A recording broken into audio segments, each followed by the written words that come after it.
There I am. All right, guys. I just got done eating lunch. I'm a little late. No one's watching yet, so I'm gonna give people some time if anybody watches. And even if no one gets on here right now, I'm wanting to learn some stuff about live streaming, like sharing stuff, like sharing videos, sharing pictures, things like that. And I figured the only way to learn is to get on here and do it. So that's what I'm gonna do. But we can talk while I'm trying to share stuff and learn. um, Let me see. I want to get the comments up here or chat or whatever going.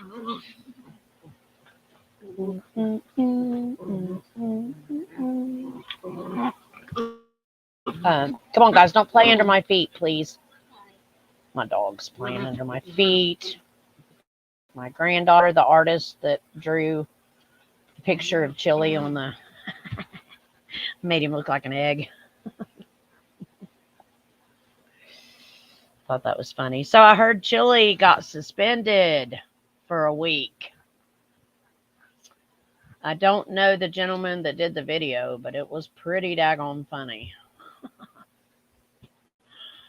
um, he was really calm and cool and just pointed out some stuff that, Chili goes and tries to strike everybody, but he threatens to, slam your head in the concrete. And so I guess that's what he got in trouble for. So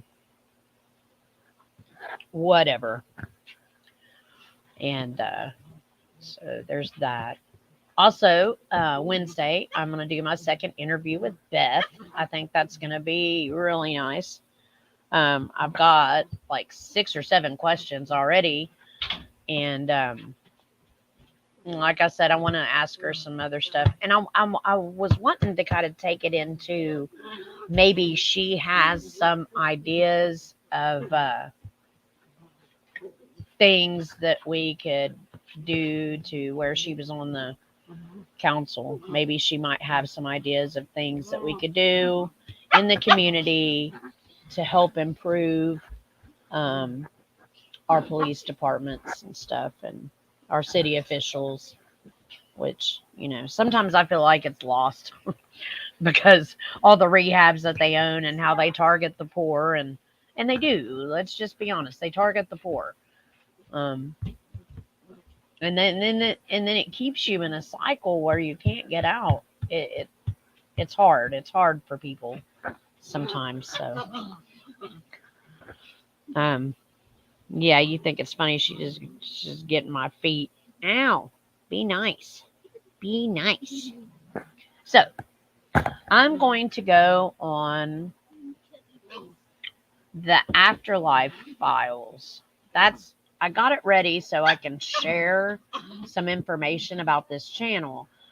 And he's a psychiatrist, and I'm glad that I'm talking about this too because he's a psychiatrist and he studies near death experiences and shared death experiences. And I shared my thing that I had sent him, the part of my book about my shared death experience with him, and he wants to interview, and I think that's cool. I'm ready. I want to do it.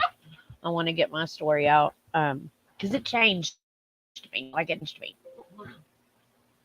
and it made my life better out of a bad situation, a not good relationship.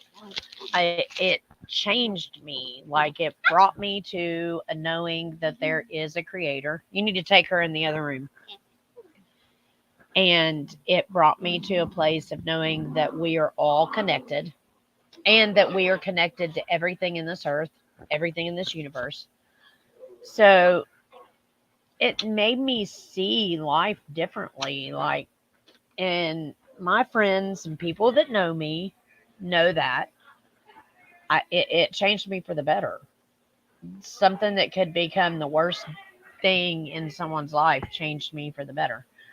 And it's interesting because the day that I had talked to God or source creator, I was like,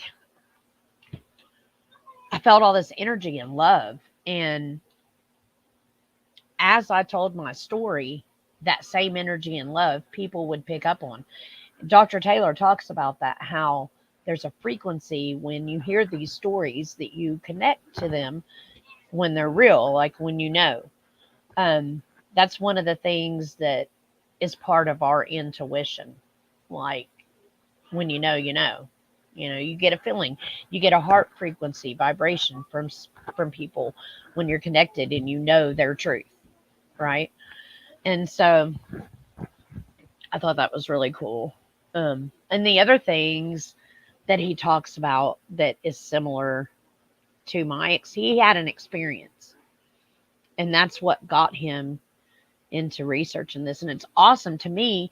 A psychiatrist is open to this because when it happened to me, my psychiatrist, like, I don't know, I ended up switching psychiatrists and went to a male, and he challenged me. The only reason he wanted me is because he heard about my shared death experience and he wanted to challenge it and call it evil. And I can't stand that either. When you have a spiritual experience and someone sits there and they don't understand it because it don't fit in their little box, they're like, oh, that's evil, you know? And I think you're judging. You're judgmental. You're judgmental when you tell someone what you perceive from their experience to be evil when they're telling you it's the best thing that ever happened to them. Like people that have these near death experiences. I'm glad mine wasn't that way. Their body gets mangled, they get hurt. And then somewhere in there, they're talking to a source creator or a creator, and he's telling them to go back, you know? And it's interesting because that's actually a big studied thing. And we need more psychiatrists to step up and talk about this because the experience that I had is becoming more common. There's 8,000 cases that this one doctor talks about. And in fact, the video I want to show you guys, he interviews another guy that's a psychiatrist that's researching shared death experiences. And then guess what? He too wants to talk about my story because he asks people to share their stories, and I did. Um, I was told to share my story. I was told to share my story, and it's crazy because when I was told to share it, I was like, "Don't you think people are gonna say it's like blasphemy? Like that's not." I don't think that we were taught God the right way in church. Um, I could show you guys um, documents that prove that your preacher has to get what he's going to say or preach about approved by a government agency. And to me, when I found that out, I was like, oh, well, so they control basically how, and you're learning how he perceives the word. And then you leave that building with that information rather than you going into meditation, clearing your mind, getting that heart connection with your higher power. It's totally different than just regular prayer. It's better. You make a solid connection. That's your telephone line to source. But when you do that and you start praying, everything comes together better. You get answers, you get your version of how you see that script or that book of the Bible, not Pastor Don, you know. I don't know Pastor Don. If anybody knows Pastor Don, anyways, I'm not talking bad about him. So let me see. I wanna see if I can share screen And let's see how we do this.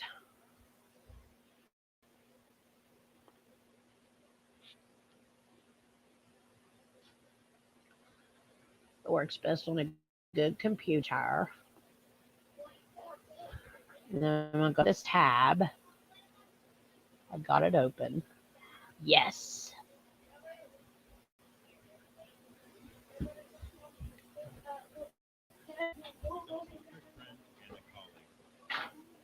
Welcome, William. Really glad you're here. Oh, thanks, Scott. Really good to be here with you.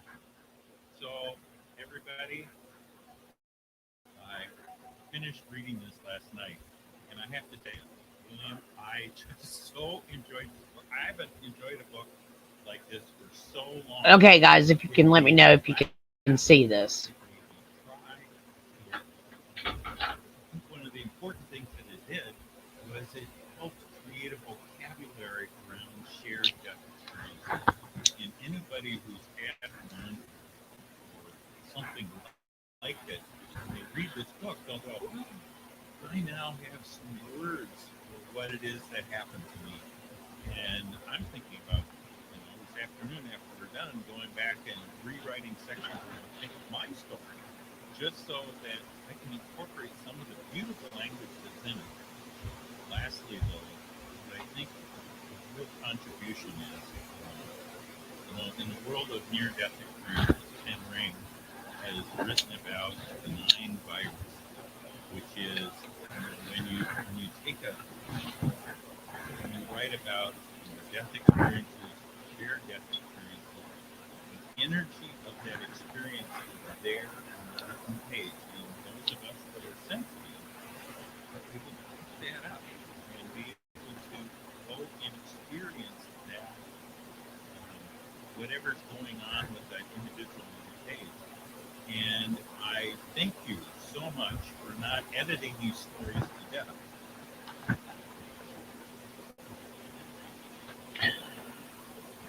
All right. I hope that showed up. I hope everybody can see that.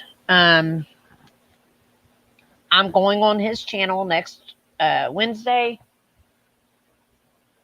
on the 30th. It'll be on the 30th. And he seems really nice. I love it. Like I said, that a psychiatrist doesn't think. I mean, it's normal for them. Even the guy that he's going to have come up there is a psychiatrist, and it's normal for them. Like, this is their field of study. And when I told him, hey, I kind of thought I lost my mind at first, he's like, it pains me that you say that, because it's a common thing. They just didn't research it as much. So, anyways, oh, there's something else I want to show you guys. Like, I hate spiders. I hope this video is working out where you can see stuff. I hate spiders. And I want to show you guys. I want to show you guys so bad. I want to show you guys this girl that collects and shares spiders. Let's see.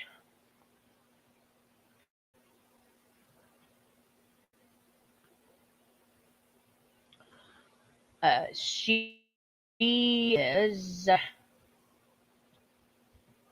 Let's look for the velvet spider.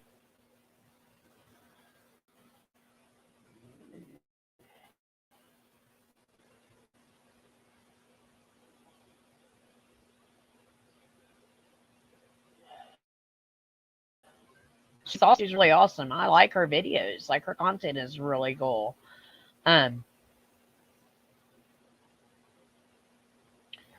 There she is.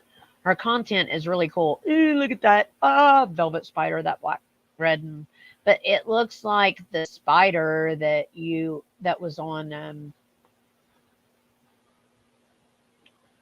We'll play that one. It was on.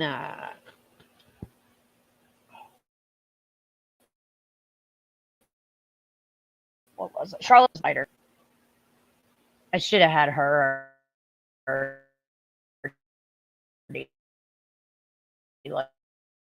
loaded up. It's taken a while.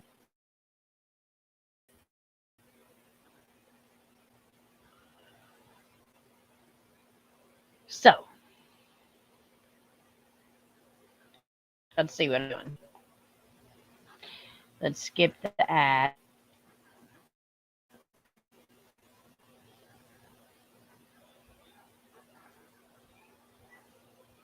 My Velvet Spider update.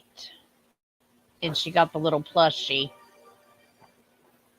Hi everybody, welcome back to my channel. So today we are going to be talking about one of my favorite types of spiders, which is velvet spiders. Look at that. Look at that. That's crazy. I'm going to give you guys a little update on Wednesday and also all 4 of the slings that I still have. I also get asked a lot how to take care of a velvet spider, where to find a velvet spider. We'll talk about that more at the end of the video, but before we get into that, I actually have a special announcement. Okay. Anyways, I don't want to go further on her. I just thought it was interesting that people are collecting spiders and making videos and highly allergic.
Sorry about that, guys.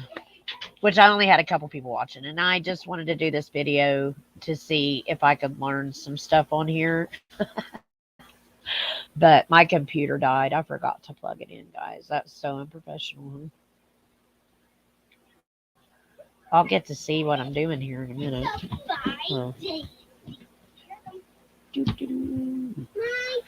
All right, so anyways, I'm going to go ahead and wrap this up and see what showed up. Oh, I want to see. Let's see.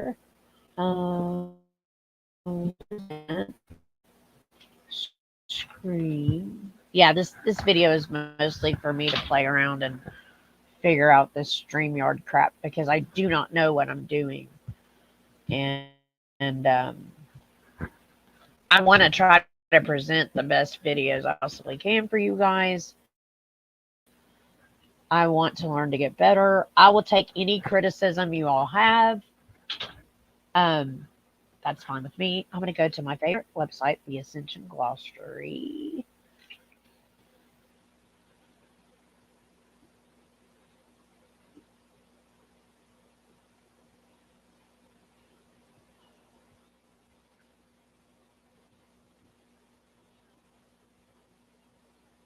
I must not have searched it on here very much.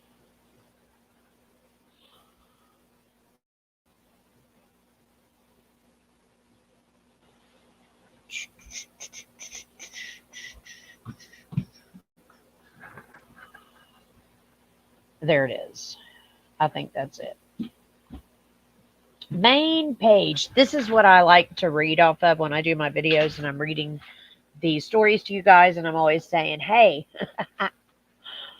come here with an open mind. You know, don't. Guardian of Yeshua. it tells you about different, religion, how far back it goes, what all those terms mean, the different timelines, Christ's mission. It tells you stuff that we never got information about because it was left out of the Bible, or that they changed it. Constantine sat down and wrote, uh, had written what he wanted after they took a lot of books out of the Bible, and it was already rewritten before him. So, and then there's King James versions. So there's things about religion that we need to, go back and check up on and relearn. And I like to always have the thought that I do not know everything at all. Like, I really don't know anything compared to everything there is in the universe to know. And not being a smart person, but intelligent enough to learn, I really like to keep that open mind that even if it's something that I might believe is a certain way, if I look at it with a different lens and an open mind, that it just might turn out being something different after all. And I learned that because of my shared death experience, because I was shocked. I was shocked that that was happening to me and that my soul was outside my body. Like, when I was little and that shit happened, I was told I was crazy. I really thought all kids did it because I did it. Why didn't other kids do it? So, but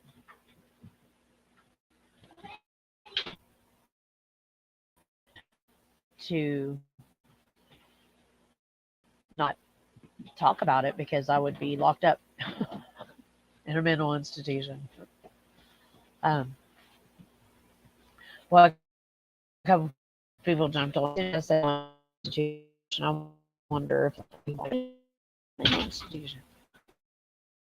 But yeah, when you are and you things like I had psychic dreams and crap, and I would tell my mom, and it would come true. Well, I told her that I had a dream my aunt was locked up in a cage. A guy locked her up in a cage, and it scared me, and I didn't want her locked up in a cage. So I went.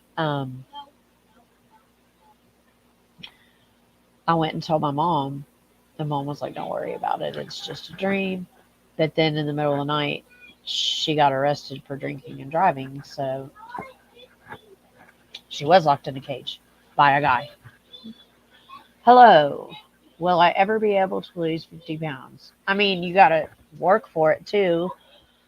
You got to, but I believe that you will. You just have to have the drive, the thing. What helped me lose weight, which my weight's always up and down, up and down, up and down. Last year I was in a size 9. Now I'm in a 12. Like, but you just have to have the drive and accept the way that you are. If you love yourself the way that you are, and I know it's harder to do than to say, that really helps. It helps because then you don't worry every day. Don't weigh yourself every day. Don't make that the constant, I got to lose weight thing. And, you know, bombard yourself. Because as soon as you set a goal and you make shit hard for that goal, you're not going to complete the goal. But if you set the steps for the goal and try one step at a time and don't focus on the rest, you will do a lot better. We're ready. Okay, I'm not ready yet. We're supposed to go shopping later on for Christmas. And the girls are excited. Self-discipline, exactly. You have to have self-discipline. You know, you're welcome, Emily. And like I said, you got to love and respect yourself. I think that's where the start of every change is, loving and respecting yourself. I think once you do that, and you got to stop worrying about what other people think, how other people feel. because that will tear you down. But so, how are you today, Sovereign? Man, I loved your thing the other day. I love the way you explain prayer because when I found that out, it was during that stuff that was going on with me that I found out. And I'm sitting here having this conversation with my higher power, and I'm like learning this love, this love. It's so like crazy. And I'm learning that prayer basically is knowing that you get. Just like that knowing when you know, hey, I better not get in the car and go down the road because I feel like something bad's going to happen. You have to have that same knowing when you pray, but in the feelings of love, knowing, but also the gratitude, which is the big thing. A, I'm so grateful for everything I have and what you've given me, and you act as if you've already received it in a loving, happy way. It comes true. Like, I just love the way you talk about prayer, anyways. So, finer than a frog hair split 3 ways. That's what you guys always say. I love it when Terry calls Chili poor little feller. I think it's hilarious. Anyways, so yeah, I wanted to mess around and see what I could do in this StreamYard thing and show you guys, stuff and learn. I want to learn, like, in anything that can help me be a better me. I'm open for hearing. Um, I take all kinds of criticism. I don't care. I think I take it pretty well too. But all right, guys, I think I'm going to jump off here. I haven't figured out how to share pictures. Hopefully, you guys got to see the website where I read stuff to you guys. I'm going to get back on those. But actually, what I want to start reading is Matt LaCroix's book, The Theory of Us, or I'm not sure of the title. I got it coming. I already have his second book, but Matthew LaCroix shows our history in a great, like, he tells the truth about our history, our ancient history, our religious history, and I want to read this real quick. It's different than what we've been taught. So, conscious and ego are like God, and yep, and the ego being in Shaitan and their higher self like God. Yes. Exactly. Then you get Chili. Prime example of when ego overrides self. You get a breakdown. You start, it's chaos. Your life is chaos. And yeah, my life has been in pretty good order. It's getting there. I'm learning a lot. And that, I'm telling you, that that near death experience changed me totally. I learned that there's something more than this. What we perceive is not actually what is there. This room is probably full and we just can't see it. There might be something running through it and we just can't see it. If we only have 1.2 of the total light spectrum that we see, then there's a lot of things we can't see. But I believe in peripheral because I get a lot of information out of my peripheral vision, and where I've practiced meditation so much, I can go there like that. I just do it. And you can see all kinds of stuff. Yes, of the world versus in the world. That is so true. So true. And I had a dream the other night. This was crazy. You ever have a dream where you wake up and you're like, that was real? Like I was there, right? Only I don't know if I really wanted to be there. So when I woke up, I was like, oh my God. It felt real. It moved me. It changed me. But so I start coming into the realization in this dream that I'm doing something with someone. Like we're almost wrestling. It's almost like a struggle, right? And then all of a sudden, I hear this takeoff like a machine, like a car or whatever. So I'm like, oh my God, I'm in a car. So I turn around to look behind me and I see the earth behind me. I'm in a ship. Like, what the heck? What the heck is going on? And so I've been trying to get back into that dream, like, because you can.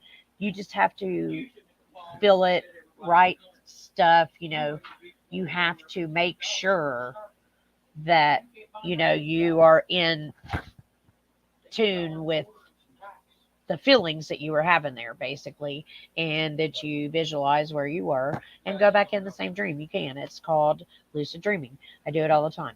But if you can practice that, then when you're in a dream and it's weird, you can be like, hey, man, I just seen a frog fly. I'm dreaming. And then you can control the dream. So that stuff's cool too. I love it. I love stuff like that. I've been doing this stuff my whole life, like I said. But yeah, when I got my tonsils taken out, I was 8 years old. And I remember telling my mom, like, hey, I flew out of my body and I seen the doctor. And I told her everything he did. I told the doctor everything he did. And he was like, whatever, back then. I mean, I was born in 1975. So, back then it was like, what? And my family, their programming wouldn't allow them to see that what I was talking about was real, So, yeah, stuff like that happens. And I can't wait to go on this channel next week and talk about it. I can't wait to do my second interview with Beth. I can't wait for stuff. I'm excited about life. I look real excited on you. All right, guys.